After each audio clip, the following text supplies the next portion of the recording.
I'll call your Chris Jones not back in training camp yet or at the facility, and I'll give you a Kadarius Toney and a Legarius Sneed. Do you think you can win? Today on Locked On Chiefs. From the land of the free and the home of the Chiefs, this is the Locked On Chiefs podcast.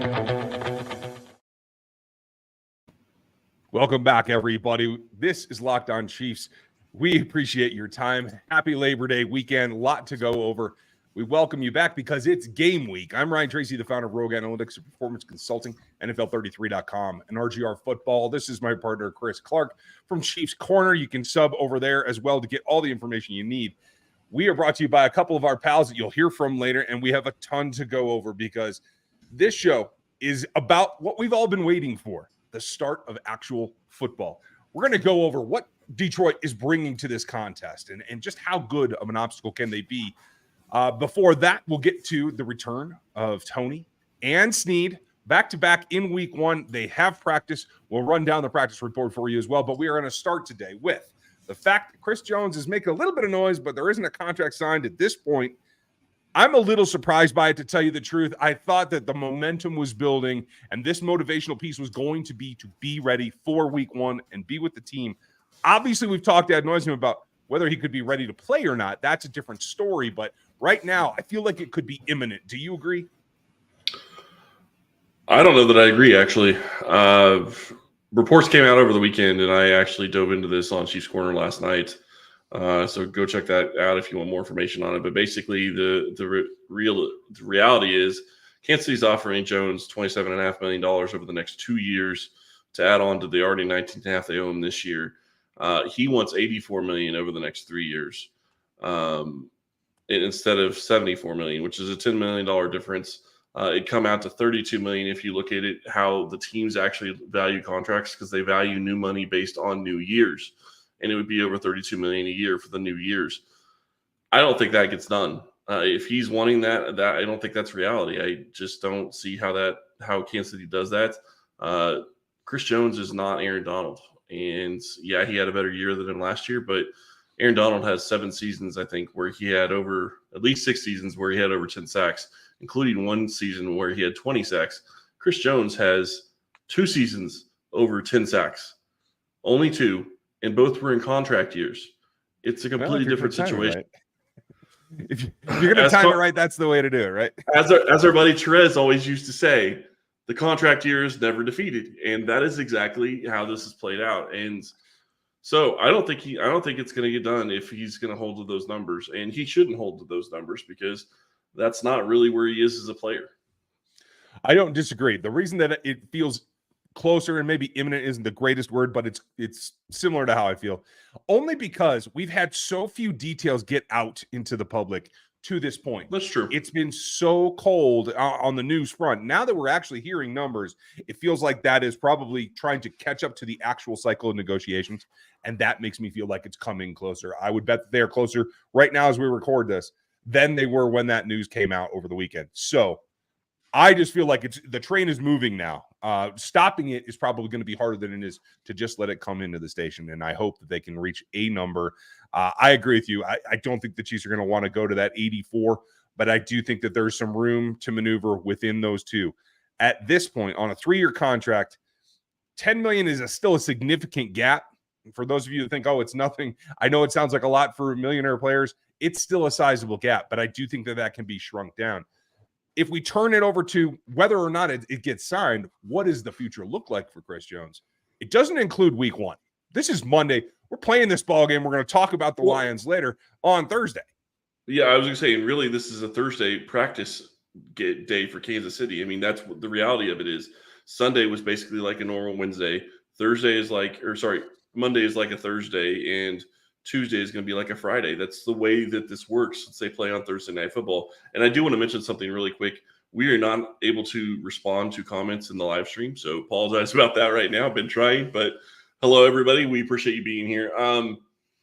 This whole situation is it's gotten out of control when it comes to Chris Jones. I hope that he gets it figured out, but the reality for him is he's lost almost $3 million already between the fines that he's going to have to pay and $500,000 bonus, the workout bonus that he is forfeited by not showing up. And right now, if he doesn't show up and isn't active for week one, which I can't see how he could possibly be active for week one, even if he shows up, as we're recording this right now, he's out another $1 million. And it really becomes an even bigger issue if he shows up and doesn't get a contract done, because he's out really another $1.2 to $1.3 million next year because of a likely franchise tag. It is growing and growing and growing. And that does feel, again, why the train's pushing down the track a little bit faster than it was. I think this has all come to a head. And as we've discussed, it's a process to get ready. Chris isn't going to be ready for week one. That's out the door, out the window, over with. But and I have to ask you a question. Do you think it's actually in his best interest for the team to play him if he shows up even today or tomorrow? No, I don't. I think that's an injury risk. I think it's certainly a risk to his productivity. So if I were him, I'd be focusing on getting the deal done, joining the team, being on that sideline. Be on the sideline for Thursday. I think you're contributing to the morale of the team, and I think you're contributing towards just that edge that they need. Without Frank Clark, who's been driving the attitude of the defense for a couple of years, I do think that's a significant portion that we don't get to talk about because we're not inside the locker room every day. But we do need to focus on what their attitude is going into this ballgame. No, we absolutely do. And the other thing that really came out when they talked to the media, and Andy Reid talked to the media, and Patrick Mahomes talked to the media, they've moved on to this point to where they're not going to talk about it. They're not going to address it. They're going to say the phrase of, we're going to play with the guys that are here. And that's their stance right now. And to me, when you start looking at how Mahomes' words have changed over the past couple of weeks, Travis Kelce coming out and saying what he did on his podcast about Jones not being there, and Karlaftis talked to the media too. I think the team is getting to a point now where they're starting to lose a little bit of care for talking about the situation, and definitely care for where Chris is in his contract negotiations. I understand it's a business, and I'm sure that they see that as well. But right now, he's causing them trouble to possibly be back in the Super Bowl this year. That's the reality. That's the position that they're in. And luckily, Andy doesn't want to talk about guys unless they're here. Well, a couple of guys are here, and we get to talk about them coming up after we get to the point that is right now somebody that you want to support because they help us be here for you 5 days a week, if not more, here on Locked On, your team every day. And that is Underdog Fantasy. You want to get into this because football season starts right now with your team on Thursday. There's no better way to get into the action than Underdog Fantasy with their pick'em game. It's super simple. Just pick between 2 to 5 players. Select whether they're going to go higher or lower than one of their stats. Just one. And then you get to do what you usually do. You spend kickoff night doing. Watch that game. Get into it. You can win up to 20 times your money in a single game if you're going for 5 for 5. It's a fantasy game, but you can win real money. That's kind of nice. It's legal in over 30 states, and it's a lot of fun. If you want to build your team right today, head over there for the easy-use mobile app. It is very simple. Or you can hit their website, which gives you a bit of a wider view at underdogfantasy.com. You can sign up with our promo code Locked On. And not only will Underdog double your first deposit up to $100, but they'll also have a Pick'em special live right now in the Pick'em lobby. Patrick Mahomes, you can get just 1 yard for one of your Pick'em choices to be correct right now. Remember, it's Underdog Fantasy. Sign up with the promo code Locked On. That's all one word, all capitals. Use the link in the description below or scan the QR code if you're watching on YouTube. We appreciate it. I appreciate the fact that while Chris Jones is the biggest name that we have to talk about as we get the preamble for actual action, Kadarius Toney and Sneed are back. That is, I think, better news than honestly I had let myself be hopeful for because this is 2 key links that are back at practice as of Sunday that they need to get some action. But I still have a little bit of concern for the same thing that we were just talking about with Chris is getting back at practice the week of is a good thing. We know that those guys have been in the building, have been going to rehab, been working with Rick Burkhalter. But what's still your concern level? What's that? It's still not the same as playing. Sorry, that's all I was really trying to say. Right, and that's where I'm at. I think it's a great sign, particularly on the defensive side for Sneed. But where are you at on how much these guys can contribute in this week 1 game? I don't really care. And what I mean by that isn't necessarily that I don't expect them to play. I do expect them to play, but I don't really care how much they're able to play. It doesn't matter to me if Sneed is going to be only able to be active for maybe 50% of the snaps. That's fine to me. He's still an upgrade over what you have behind him. And let's be clear, what you have behind him, you already know what you have and you can work with.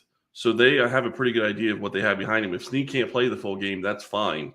They have good options behind them. It's not going to be like having him out there and you would want to have him out there. But the other side of it for Sneed, though, is he's been at practice. He's been in some of the conditioning. It's not like actually being in the game, but it's a lot closer. So I think he's going to be a lot closer to being able to go a lot further. Toney is a complete wild card in this one for me.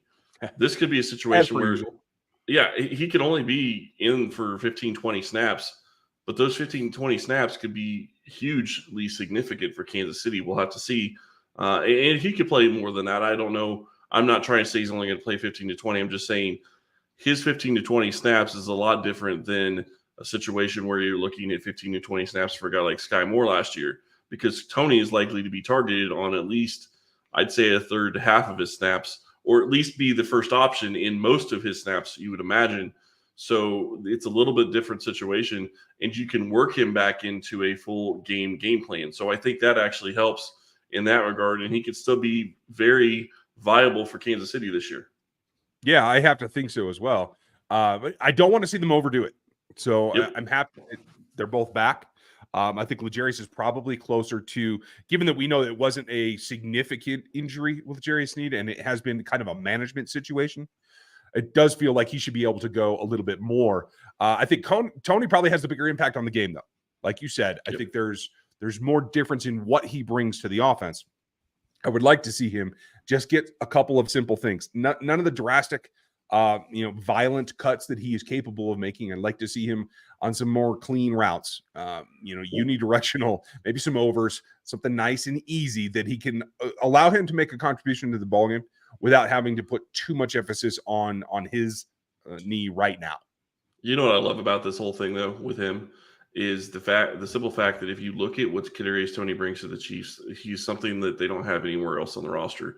And that seems like it's very simple to say, and it is. But the reality is that this is week one.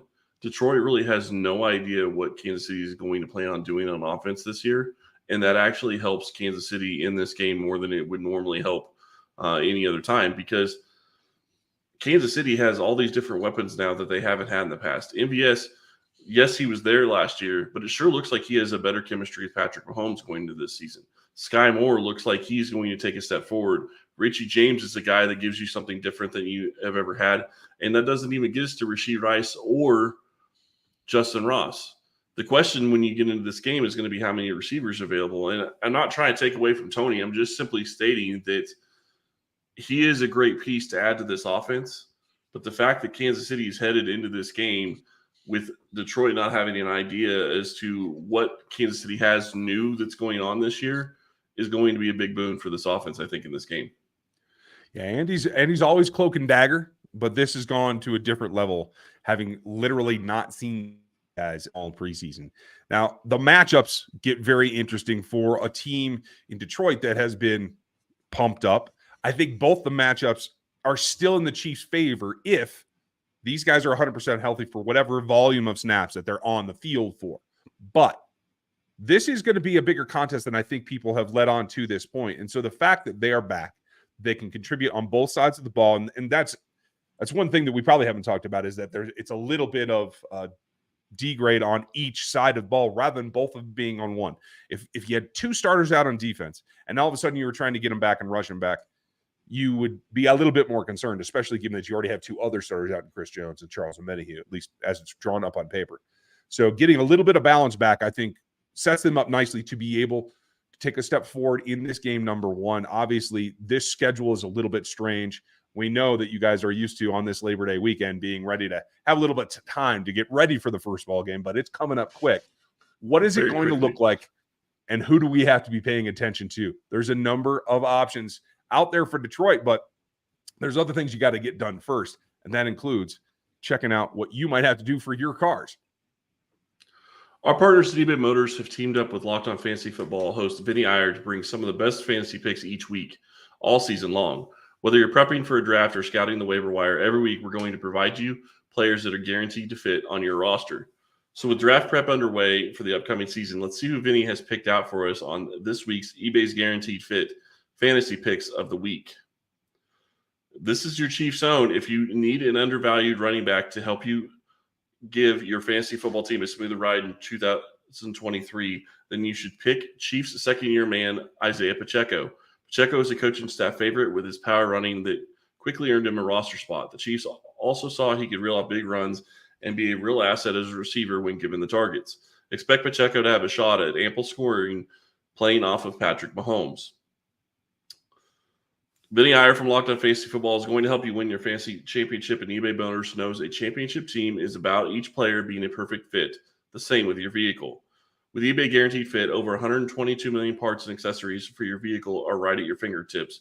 You can make sure your ride stays running smoothly. From air filters, brakes, batteries, taillights, alternators, shocks, struts, you name it, eBay Motors has it, and make sure it's the right fit for your car. Because eBay Guaranteed Fit helps you understand exactly what part you need for your vehicle the first time.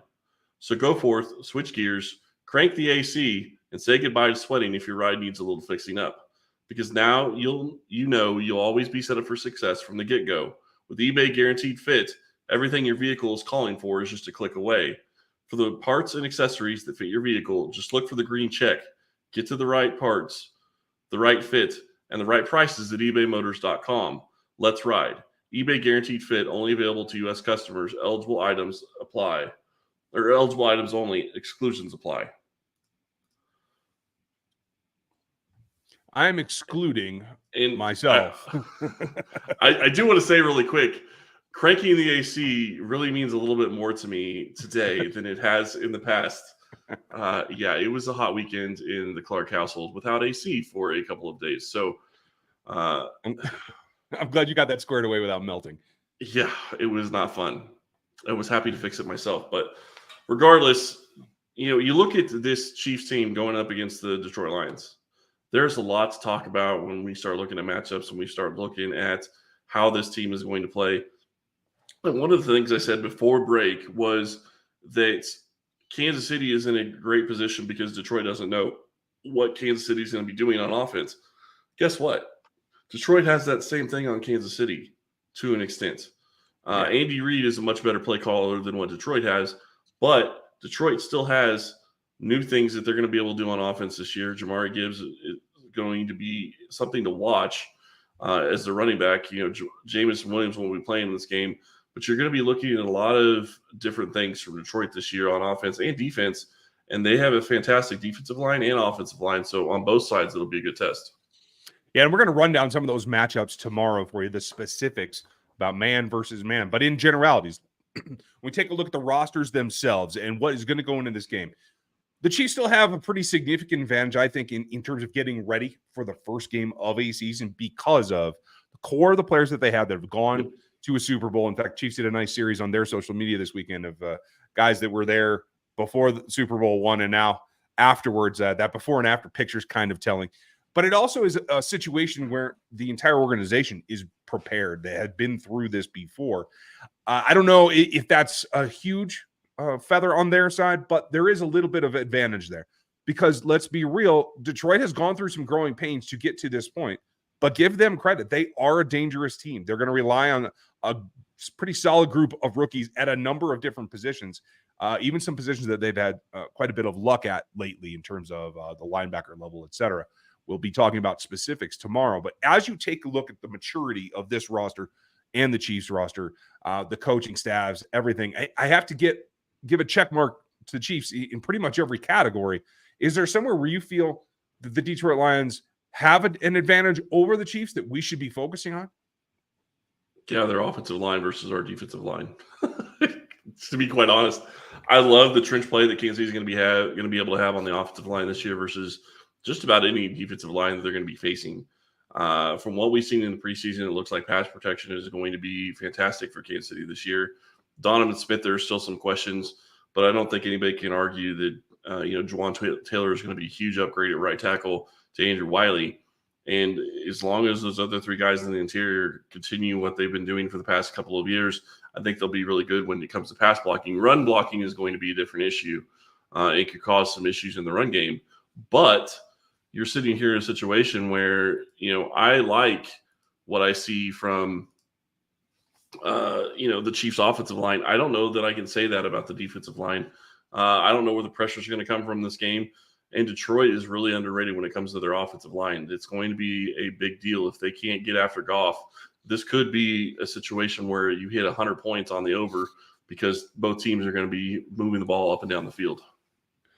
I do think that we have to watch out for the offensive runaway. But I will give you this. My answer, as I sit here today, is that the difference is going to be Steve Spagnuolo and how he chooses to attack that offense in Detroit. And so is it going to be a little bit more of what we've seen in the preseason with the linebacker level blitzes, knowing that with the four off the defensive line you're going to have in this ballgame, you're going to have to supplement. You're going to have to send 5, at least on third downs, if not maybe a little bit more. Or is he going to revert back to blitzing the corners? We know that there have been a number of corners, particularly the nickel spot, that they like to send. Those nickel safeties they like to send as well. And I don't know how you feel, but as we've gone through the process of training camp, I do feel like there are multiple options at both linebacker and at that nickel safety slot that I feel pretty comfortable sending against Jared Goff in getting something done in a positive way. I think I've seen flashes from enough guys to make me feel like that's sustainable for week 1. No, and I agree with you. I think it's sustainable. I think what you're really looking at, though, when you get into this week 1 matchup is, and it goes back to what I said before about the Chiefs offense. Detroit doesn't know what the Chiefs offense is going to do, but Detroit also doesn't know what the Chiefs defense is going to do. Kansas City is notorious for playing extremely vanilla in the preseason, and I guarantee you that Spagnuolo has something up his sleeves for this game that's going to come out and just put teams on notice more than anything else, because he's going to have to without Chris Jones. If you had Chris Jones, maybe you could play a little bit more of a normal type package. I just don't think you can do that now. And you have a chess piece injured Tranquil that you've never had. How is he going to play Tranquil? How is that going to adapt with the defense? How is the defense going to adapt to having all these different players that they haven't had before? You look at, Chanel playing in the base defense in a 4-3. Okay, well, is he going to play more this year than he played last year? Because he didn't really play that much last year. More than likely, I would imagine probably not. But again, that's the question. How are you going to use these chess pieces? How are you going to put players on the field? Are you going to see a situation where you have Gay and Tranquil and Bolton all on the field at the same time, which will give you a completely different look than anything that Kansas City could have put on the field last year? There are a lot of variations, and we're going to go through a number of them tomorrow as we walk through the matchup sections. We get ready for this ball game. I think there are going to be a couple that stand out, but in generalities, as we look at one side of the ball versus the other, that's probably the biggest question. I'm not really concerned with, what's the focus of the offense going to be. Yes, I would like to see them take advantage of, I think, an interior that you can run on a little bit in Detroit. They have a couple of players that I like. We'll go over those tomorrow, but I do think there's an opportunity there. But then again, you get into the Pacheco hasn't been very active so far this preseason. So where do you get to? I think that works out on the offensive side. I think it is going to be heavily the decision-making process on defense that is going to be the determination for what that chess game looks like. But we'd like to know what you think. I was just going to say, I think that this is going to be a fantastic game. I think that this is going to be one of those NFL kickoffs that the NFL is really going to enjoy this year. And I absolutely am ecstatic that Chiefs football is back. I'm ecstatic the NFL's back. And I have to just say I'm really excited to be able to use NFL Sunday Ticket for the first time this Sunday, although the Chiefs won't be playing. Looks like that's going to be a lot of fun to be able to look at previews on teams that the Chiefs are going to play. I'm just happy to have the NFL season here. So be sure to, we'll be back tomorrow for more to talk about this. Matt's going to be here on Wednesday. Going to have another preview show for you on Thursday, and it's going to be a fun season. I cannot wait. I will say on Chiefs Corner, going to be doing a little bit more on stats this year, diving deeper into some QB stats and all the different stats that I can with running backs and wide receivers and tight ends as well. So maybe add some defense in later in the season, but we'll see. And don't forget, we will be live post-game when that comes up, even on Thursday night, even though it's going to be a late one. You guys will have us then. And we're going to continue 5 days a week for you everydayers. We appreciate you listening every day. We're going to make sure we give you content every day. Hope you enjoyed your holiday weekend. We're going to be back with another show ready for Tuesday at the normal time. So I think you guys are looking forward to that because I certainly am. It is coming down the pike. This week's going to go fast, but Thursday night is right around the corner, and you get to see your Chiefs first and foremost. I'm looking forward to it. If you do have thoughts on what you want to see matchup-wise, please leave your comments here down below on YouTube. Get subbed as well. Make sure you click the like on this video. It would very much help this one. And we would appreciate you hitting the bell so you, if and when we do go live again, before, if there's breaking news on Chris Jones, et cetera, we will give you bonus content, and that bell actually helps you find it and get notified. That always helps, as well as the audio platforms on Spotify, as well as Apple and all the free platforms. We're ready. It's week 1, and it's here. Thank you for spending your time with us today. Happy Labor Day, and we'll be back with you all week as we get ready for Chiefs game number 1.